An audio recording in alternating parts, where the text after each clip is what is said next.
Hello दोस्तों, welcome to main point study. So यार, बहुत सारे बच्चे मेरे को इंस्टाग्राम पे मैसेज कर रहे हैं, वीडियो पे कमेंट कर रहे हैं, मेरे को व्हाट्सएप तक पे मैसेज आ रहे हैं कि क्या सर हमारे सिलेबस में चेंज आया है, और अगर आया है तो कितने परसेंट सिलेबस में चेंज आया, कितना परसेंट सिलेबस है जो डिडक्ट हुआ है।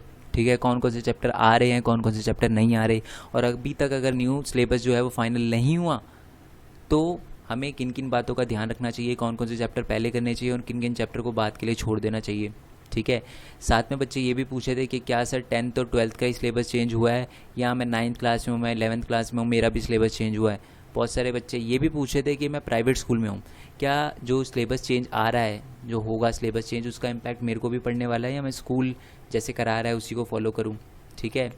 और एग्ज़ाम से रिलेटेड भी क्वेश्चन आ रहे थे कि क्या सर जो हमारे फर्स्ट टर्म का एग्ज़ाम होगा, क्योंकि फाइनल का तो अभी कुछ नहीं कह सकते, फर्स्ट टर्म का जो एग्ज़ाम होगा वो उसमें ऑनलाइन एग्ज़ाम होगा या ऑफलाइन होगा, और अगर ऑनलाइन होगा तो क्या जो एग्ज़ाम का पैटर्न पहले था वही अब रहेगा। मेरे कहने का मतलब ये है कि क्या 3 मार्क्स के जो 5 मार्क्स के जो क्वेश्चन आते थे वैसे ही आएंगे, या उसमें भी चेंज आएगा, एमसीक्यू बढ़ जाएंगे। इससे रिलेटेड बहुत सारे क्वेश्चन पूछे थे बच्चे, तो उन सारे के सारे क्वेश्चन का जो रिप्लाई है, आंसर है, मैं इस वीडियो में करने वाला हूँ। सारे के सारे आपके डाउट क्लियर कर दूंगा। ठीक है।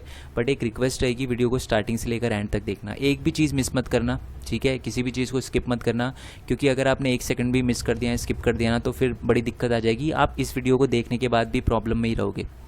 ठीक है। और वैसे तो यार मैं बता दूं, ये वीडियो मैं बना नहीं रहा था, क्योंकि मैं बता दूं, कोई भी स्टेट बोर्ड होता है या सीबीएसई या आईसीएसई या जिस भी स्टेट में आप रहते हो, कोई भी बोर्ड सिलेबस चेंज करने से पहले 100 बार सोचता है। ठीक है। और अगर वो सिलेबस चेंज करता भी है तो बहुत कम करता है। बट अभी की सिचुएशन की बात करूं तो मेरे को लग रहा था कि यार जून जुलाई तक ये प्रॉब्लम थोड़ी सॉल्व हो जाएगी, कम हो जाएगी, स्कूल खुल जाएंगे और सिलेबस में कोई चेंज नहीं आएगा। बट जो हालात हैं, कोविड-19 का जो ग्राफ है वो बढ़ता ही जा रहा है, एक्सपोनेंशियली बढ़ रहा है। ठीक है। और जो प्रॉब्लम है वो बढ़ती जा रही है, जिसकी वजह से जो सिलेबस कम होने की प्रोबेबिलिटी बहुत ही ज़्यादा बढ़ चुकी है। ठीक है। अब आते हैं हम वीडियो पे। अब मैं बताता हूँ आपको, देखो है क्या इस वीडियो के अंदर है ना, मैं आपको स्कूल वाइज भी बताऊंगा, गवर्नमेंट और प्राइवेट स्कूल के बारे में बात करूंगा, और हर क्लास के बारे में बात करूंगा। ठीक है। तो वीडियो एंड तक देखना। अब देखो 27 जून को, ओके, एक मीटिंग हुई थी जीबीएम की, यानी जनरल बोर्ड मीटिंग हुई थी। सीबीएसई की और एनसीईआरटी की मीटिंग वगैरह होती है ये। एक्चुअल में जो मीटिंग हुई थी वो 12th क्लास, आपको पता है 10th और 12th क्लास के जो एग्ज़ाम कैंसिल हुए थे, ठीक है, उसके रिगार्डिंग ये जो सीबीएसई सुप्रीम कोर्ट ने गाइडलाइन निकाली थी अपनी, कि एग्ज़ाम ऑर्डर दिया था कि कैंसिल हो रहे हैं एग्ज़ाम कैंसिल कर देने चाहिए। उसके रिगार्डिंग ये सोचा जा रहा था कि जो बच्चों को नंबर दिए जाएंगे वो किस बेसिस पे दिए जाएंगे, मतलब टॉप 3 या प्री बोर्ड, या इनसे रिगार्डिंग ये सारी की सारी बातचीत हो रही थी। ठीक है। और साथ ही में इस मीटिंग के अंदर एक और चीज़ के बारे में भी बात करी गई। ठीक है, कि 2021 का जो एकेडमिक सेशन रहने वाला है उसका भी जो सिलेबस है वो 33% कम कर दिया जाए। पूरी बात सुनना मेरी। ठीक है। डिडक्ट कर दिया जाए। अब ऐसा क्यों कर रहे हैं, क्योंकि यार आप ट्विटर पे ट्रेंड कर रहे हो, ठीक है, कि student life matter, boycott exam, तो उनको सिलेबस चेंज करना ही पड़ेगा। ठीक है। अब इस सिलेबस चेंज का इम्पैक्ट सबसे ज़्यादा किसको पड़ने वाला है। ठीक है। अब मैं ये चीज़ आपको क्लियर कर दूं। पहले तो बात करते हैं हम प्राइवेट स्कूल की। ठीक है। और पर्टिकुलर क्लास की बात करूंगा मैं। If you are in private school, अगर आप प्राइवेट स्कूल में हो और अगर आपकी 1st to 9th या 11th क्लास है, ठीक है, तो आपको स्कूल को फॉलो करना चाहिए। मैं आपको डायरेक्टली बोलता हूँ, आपको स्कूल को फॉलो करना चाहिए, क्योंकि ये जो सिलेबस चेंज हो रहा है ना, वो बच्चों के लिए नहीं हो रहा। ठीक है। ये बात आपको थोड़ी अटपटी लगेगी सुनने में, बट मैं आपको पहले बता दूं, ये जो सिलेबस में चेंज आ रहा है वो बच्चों के लिए नहीं आ रहा, टीचर के लिए आ रहा है। मेरे कहने का मतलब है, टीचर इतने कम टाइम में पूरा सिलेबस नहीं करवा सकते, तो उनके लिए ये सिलेबस में चेंज आ रहा है। तो अगर आप प्राइवेट स्कूल में हो, ये कहने की बात है कि प्राइवेट स्कूल के जो एग्ज़ाम है वो बाहर से बन के आते हैं, ऐसा कुछ नहीं होता। स्कूल में डिसाइड होता है, या ज़्यादा से ज़्यादा जोन वाइज, जैसे आप दिल्ली पब्लिक स्कूल की बात करो तो एक जोन के अंदर वो बना सकते हैं, एक जोन में जितने भी स्कूल होंगे वो मिलकर पेपर बना सकते हैं। ठीक है। तो अगर आप प्राइवेट स्कूल में हो तो आपका जो एग्ज़ाम है वो आपका टीचर ही बनाता है, या टीचर ही बनाती है, स्कूल ही डिसाइड करता है। ठीक है।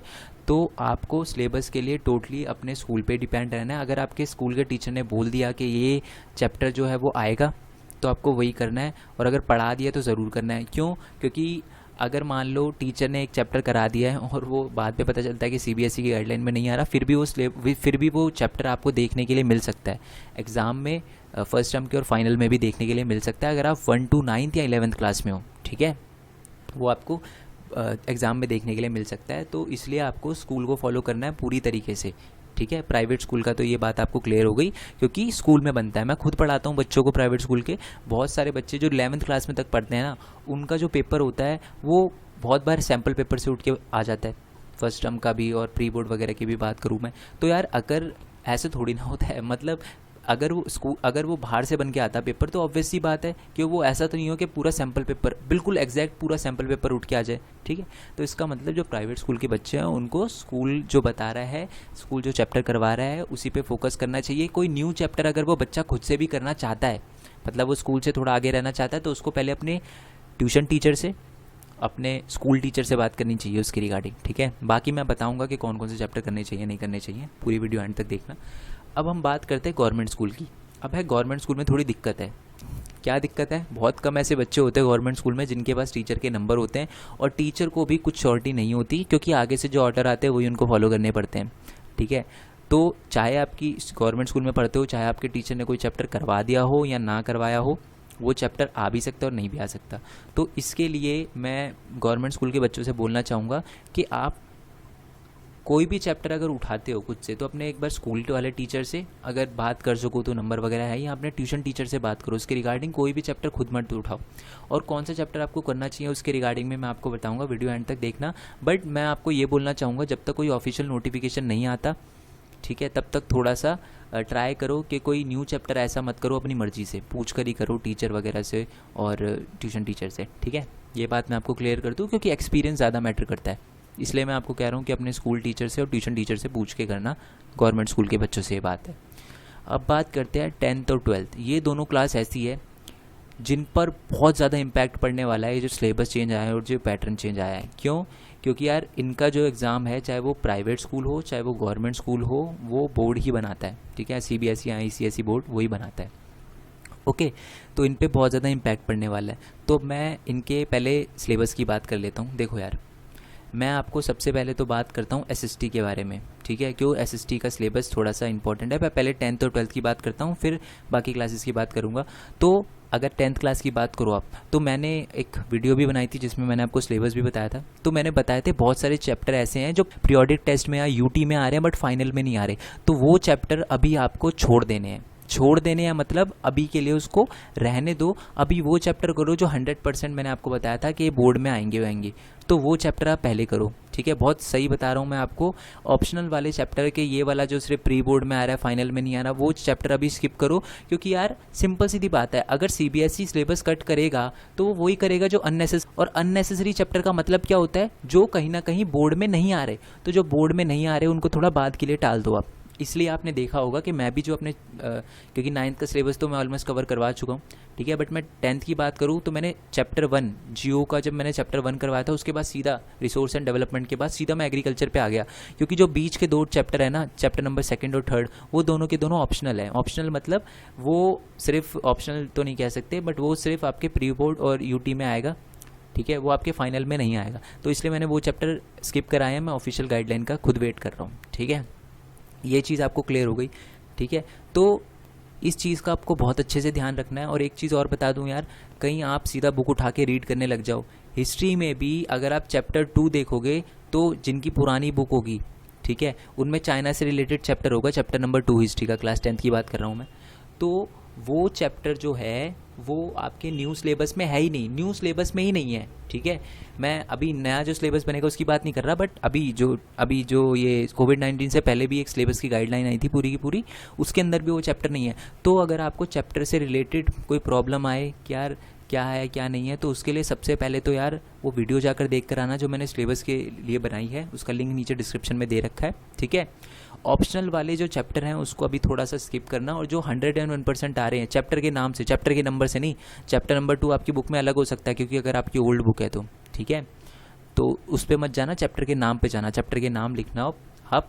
और अगर फिर भी कोई प्रॉब्लम होती है तो NCERT की वेबसाइट पे जाना और उसको ओपन करके देखना, उसमें बिल्कुल न्यू चैप्टर ही अपलोडेड है, पुराने वाले डायरेक्टली कट हो चुके हैं, वहाँ पर आपको वो पुराना चैप्टर मिलेगा नहीं। NCERT की जो वेबसाइट के अंदर जो चैप्टर दे रखे हैं, ठीक है, वहाँ पर भी आपको चैप्टर की PDF वगैरह मिल जाती है, ओके जी।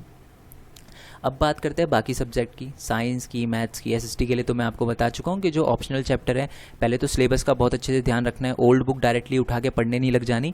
पहले आपको चेक करना है कि क्या ये सही में है, मतलब है आपके कोर्स के अंदर है सिलेबस। न्यू सिलेबस और ओल्ड सिलेबस की तो बात दूर की बात है कि आपके चैप्टर कोर्स के अंदर है, मतलब ऐसा तो नहीं कि बिल्कुल ही कट ही हो चुका है चैप्टर, उसका ध्यान रखना है। और ऑप्शनल चैप्टर को थोड़ा स्किप करना है थोड़े टाइम के लिए, ठीक है। स्कूल करवा रहा है, यूटी वगैरह ले रहा है तो आप वो खुद पढ़ सकते हो, बट आपको फाइनल के लिए अब इसके लिए तैयारी नहीं करनी कि आप कुछ नहीं करवाया और आप उसको फाइनल के लिए पढ़ने लग गए, ऐसा आपको नहीं करना है। अब बात करते हैं साइंस की और मैथ्स की। देखो मैं आपको साफ बोलता हूँ, साइंस और मैथ्स के लिए आप एक बार अपने टीचर से बात करना, स्कूल के और ट्यूशन टीचर से। आप उन्हीं को फॉलो करो। खुद से कोई न्यू चैप्टर उठा के उसकी यूट्यूब पे वीडियो सर्च करके यहाँ खुद से प्रैक्टिस करने का ट्राई अभी मत करो। पहले अगर करना भी है तो पहले टीचर से पूछ लो कि क्या सर ये चैप्टर मेरे को अभी करना चाहिए, इसकी प्रोबेबिलिटी ज़्यादा है या नहीं है, वो चीज़ का आपको ध्यान रखना है, ठीक है। तो ऐसे करना है। 12th वालों के लिए भी सेम है। 12th वालों का तो मोस्टली 2-3 चैप्टरों के बारे में पता चल ही चुका है। जैसे चैप्टर नंबर 3 है, पोल साइंस की बात करूँ मैं, ठीक है, यूएस हेजीमनी से रिगार्डिंग वो चैप्टर कट हो चुका है। तो ऐसे इसलिए मैं कह रहा हूँ कि वैसे तो आप गाइडलाइन बहुत जल्दी आ जाएगी, जब बोला है कि एंड ऑफ जून तक, तो जहाँ तक मेरा है कि जुलाई की 15 या 16 तारीख से तो पहले ही आ जाएगा ये न्यू सिलेबस का। और सिलेबस कट होने के चांसेस बहुत ज़्यादा हैं, तो इसलिए ही मैं आपको ये प्रिकॉशन रखने के लिए बोल रहा हूँ कि 100% सिलेबस का जो वो चेंज है वो हो सकता है, ठीक है। और अब 9th की बात कर लेता हूँ मैं। 11th वाले बच्चे भी सबके लिए सेम ही है, बट 9th क्लास के बारे में बताना बहुत इंपॉर्टेंट है। आपसे भी ये बोलना चाहूँगा कि बुक उठा के डायरेक्टली पढ़ने मत लग जाओ। अगर आप सिविक्स का चैप्टर नंबर 1 उठाओगे ना, तो वो चैप्टर नंबर 1 अलग है, ठीक है। बट अगर आप एनसीईआरटी की वेबसाइट पे जाके चैप्टर नंबर 1 खोलोगे ना, तो है what is democracy and how democracy, इससे रिलेटेड कोई चैप्टर है, वो है आपका चैप्टर नंबर 1। बुक को मत देखो। अगर आपकी लास्ट ईयर की बुक है तो उसको मत देखो, आप एनसीईआरटी की साइट पे जाके सिलेबस देखो। 9th क्लास के लिए भी मैं सिलेबस अपलोड कर चुका हूँ, उसका लिंक भी नीचे डिस्क्रिप्शन में दे रखा है। और आपसे भी यही बोलना चाहूँगा, सारी क्लास से ये बोलना चाहूँगा कि अगर कोई भी चैप्टर स्टार्ट करते हो तो पहले अपने स्कूल टीचर, अपने ट्यूशन टीचर या जिसका भी आपके पास नंबर है, जो टीचर हो जो पढ़ाता हो, उससे राय लेकर करना है आपको, ठीक है। अब बात करते हैं आपके एग्ज़ाम की, ठीक है। आपके एग्ज़ाम ऑफलाइन है ऑनलाइन है, और ये बहुत इंपॉर्टेंट है ये बताना कि जो ऑब्वियस सी बात है, अगर आपके ऑनलाइन एग्ज़ाम होते हैं, ऑफलाइन के तो चांसेस कम ही हैं। कम क्या है ही नहीं यार। क्यों नहीं है? क्योंकि सिंपल सीधी बात है, कोविड-19 का जो ग्राफ है वो ऊपर ही जाएगा, एक्सपोनेंशियली चलेगा, कम होने के चांसेस तो बहुत कम है, ठीक है। फर्स्ट टर्म के एग्ज़ाम तो जहाँ तक ये अजम्पशन लगाया जा रहा है कि आपके ऑनलाइन ही होंगे, ठीक है। और प्राइवेट तो बहुत ज़्यादा चांस है कि वो ऑनलाइन ही करवाए, क्योंकि गवर्नमेंट जो स्कूल हो तो पास भी कर देगा, प्राइवेट नहीं करेगा, ठीक है। तो चांसेस यही है कि आपके एग्ज़ाम ऑनलाइन हो। अब क्या ऑनलाइन में वही 3 मार्क्स से और 5 मार्क्स से क्वेश्चन देखने को मिलेंगे? नहीं। मैं आपको एक बात बता दूं, ये देखो यहाँ पर भी आप देख सकते हो कि जो क्वेश्चन पेपर है उसमें 50% कंसेप्ट यानी मल्टीपल चॉइस क्वेश्चन आपको देखने के लिए मिल सकते हैं, ठीक है। और बाकी जो क्वेश्चन है वो आपको थोड़ा करने के लिए 3 मार्क्स या 4 मार्क्स से देखने को मिल सकते हैं, बट जो MCQ हैं वो ज़्यादा आ सकते हैं आपके ऑनलाइन एग्ज़ाम में, अगर वो ऑनलाइन होता है तो। मतलब ऑनलाइन एग्ज़ाम होता है, क्योंकि आपने देखा भी होगा जो प्राइवेट स्कूल हैं उनके जो छोटे मोटे टेस्ट वगैरह हो रहे हैं अभी, ठीक है। बहुत सारे स्कूल में हो रहे हैं, मैं भी जिन बच्चों को पढ़ाता हूँ उनके स्कूल में भी हो रहे हैं, ठीक है। तो उसमें ज़्यादातर MCQ वगैरह हैं, ठीक है, जो स्कूल कंडक्ट करवा रहा है। तो ये चीज़ ध्यान रखनी है आपको कि MCQ वगैरह भी प्रिपेयर करने हैं। मैं इसलिए मैं अब क्या कर रहा हूँ, मैंने पहले से ही मैंने स्टार्ट कर दिया था कि जो भी चैप्टर मैं पढ़ा रहा हूँ ना, उसके कम से कम 60, 70 या 100 MCQ भी अपलोड कर रहा हूँ, ताकि आपके ये भी कॉन्सेप्ट क्लियर हो जाए। तो वही प्रॉब्लम मैंने आपकी सॉल्व कर दी। तो अभी तक अगर आपने चैनल को सब्सक्राइब नहीं किया तो कर दो, क्योंकि यार आपको ज़रूरत पड़ने वाली है मेन पॉइंट स्टडी की, इसलिए कह रहा हूँ चैनल को सब्सक्राइब कर दो, क्योंकि यहाँ पर आपको MCQ वगैरह भी मैं अपलोड करूँगा, 1 मार्क्स से क्वेश्चन भी अपलोड करूँगा, इंपॉर्टेंट क्वेश्चन भी, और चैप्टर भी। और चैप्टर के नोट्स तो आपको पता ही, अब मिल ही जाते हैं आपको डायरेक्टली टेलीग्राम चैनल पे, ठीक है। ओके जी, अब ये आपको एग्ज़ाम का समझ आ गया? हाँ जी। बट उससे एक बात और बता दूं, बट उसके लिए भी आप ऑफिशियल नोटिफिकेशन का वेट करो, ठीक है। ऑफिशियल नोटिफिकेशन का वेट करो। जब तक ऑफिशियल नोटिफिकेशन नहीं आता तब तक ये कहना कि 101% यही चैप्टर आएगा यही चैप्टर नहीं आएगा, वो सही नहीं है। तो इसलिए ऑफिशियल नोटिफिकेशन का वेट करो, जल्दी से जल्दी ऑफिशियल नोटिफिकेशन आ जाएगा। 101% है कि आपके स्कूल के खुलने से तो पहले ही आएगा, ठीक है। अब मैं एक बार समरी बता देता हूँ। देखो, सबसे पहले तो सिलेबस जो है 33% कम हो सकता है, रिड्यूस हो सकता है, ठीक है। जब मैं बोल रहा हूँ हो सकता है तो 100% श्योरिटी नहीं है, बट मैक्सिमम चांस है कि हो सकता है। 33% ज़्यादा भी हो सकता है, कम भी हो सकता है, ठीक है। मेनली जो चेंज है वो आपको 10th और 12th में देखने को मिलेगा। बाकी जो क्लास है अगर वो प्राइवेट स्कूल है तो इतना ज़्यादा इम्पैक्ट नहीं पड़ेगा उस पर, बट 10th और 12th के लिए बहुत ज़्यादा एग्ज़ाम जो मतलब बहुत ज़्यादा इंपॉर्टेंट है न्यू सिलेबस को फॉलो करना, ठीक है। जो एग्ज़ाम पैटर्न है वो भी चेंज हो सकता है, जैसे कि मैंने आपको बताया कि जो MCQ और 1 मार्क्स क्वेश्चन है वो भी बहुत ज़्यादा बढ़ सकते हैं। 50% जो आपका एग्ज़ाम है वो आपको MCQ देखने के लिए मिलेंगे, ठीक है। और इसके लिए मैं आपको सॉल्यूशन बता चुका हूँ कि मैं चैप्टर वाइज MCQ वगैरह भी अपलोड करता हूँ, तो चैनल को सब्सक्राइब कर दो, जितना हो सके इस वीडियो को शेयर कर दो जिससे बाकी की भी हेल्प हो जाए, ठीक है।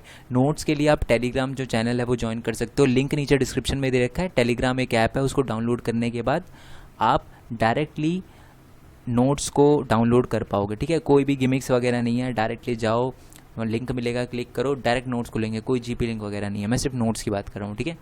आई होप सारे के सारे क्वेश्चन हैं जो मैंने बोले थे आपको, उसका मैंने रिप्लाई कर दिया हो, आपको दिमाग से थोड़ी प्रॉब्लम आपके निकली हो। ऑफिशियल नोटिफिकेशन का वेट करो, फिर भी मैं भी यही कहूँगा। पर ऐसा नहीं है कि आप पढ़ाई छोड़ दो, पढ़ाई करते रहो, मतलब चैप्टर जो है करते रहो, क्योंकि यार ऑब्वियस सी बात है वेस्ट तो जाएगा नहीं, पढ़ा हुआ अभी वेस्ट नहीं जाता।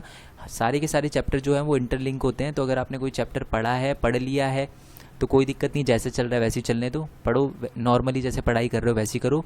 ये मत सोचो कि यार ये सिलेबस में आएगा नहीं आएगा, टीचर से एडवाइस लो, बट ऐसा नहीं है कि बिल्कुल ही छोड़ दो कि हम ऑफिशियल नोटिफिकेशन का वेट करेंगे, ठीक है। ऐसे नहीं करना आपको, ओके। अगर फिर भी आपके दिमाग में कोई क्वेश्चन ऐसा है सिलेबस के रिगार्डिंग या किसी के भी रिगार्डिंग, तो आप नीचे कमेंट बॉक्स में मेरे से पूछ सकते हो, ठीक है। सो नेक्स्ट वीडियो के लिए स्टे ट्यून, नेक्स्ट चैप्टर के लिए स्टे ट्यून। तब तक के लिए थैंक यू सो मच। जय हिंद, जय भारत, वंदे मातरम। और चैनल को सब्सक्राइब करना मत भूलना और वीडियो को शेयर करना मत भूलना। Thank you so much.